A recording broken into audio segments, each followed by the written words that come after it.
Comfort creates cowards.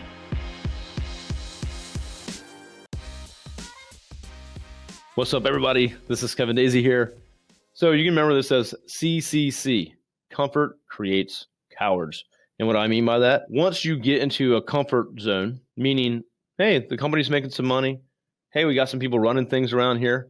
I can get rid of these tasks. I can step away from this. I can step away from that. You start to get comfortable. And that's happening in a lot of different ways. But as you take your foot off the gas and get other people to put them in place or whatever it may be, you get comfortable and you start to not see things and start to have your company mess up on things, and you're not watching things like you were. No one's going to be as passionate about your business as you were. So it's just never going to be like that. You have awesome people, maybe. We have awesome people. They care, but they're never going to care about it like we do. So you don't want to get too comfortable. And sometimes you'll have this happen and you go pop back into place and say, wait a minute, what were we thinking? We took our eye off the ball. This person wasn't the right person for this. Oh, we didn't have a person in place for this.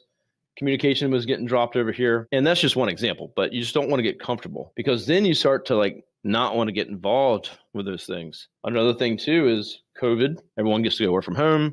You start working from home.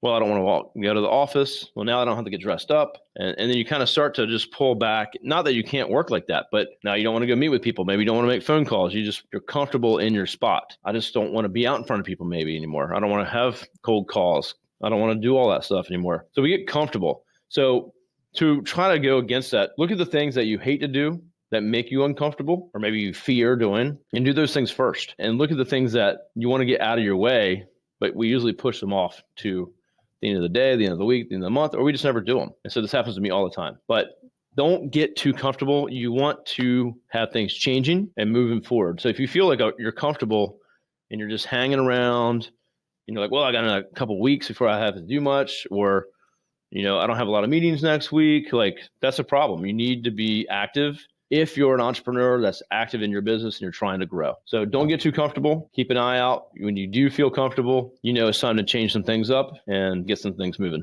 Hey there, it's Eric J. Olson. I wanted to let you know about my book, $1 Million Journey, How to Launch a 7-Figure Business. This is the story of what it took for me to go from freelancer with no clients, no employees, no revenue, to growing $1 million business. It took me 8 years, and I made a lot of mistakes. And all of those mistakes, and more importantly, lessons learned, are in this book. And we have chapter takeaways, 5 to 15 takeaways that you can apply right now to your business. Check it out on Amazon, $1 Million Journey by me, Eric J. Olson.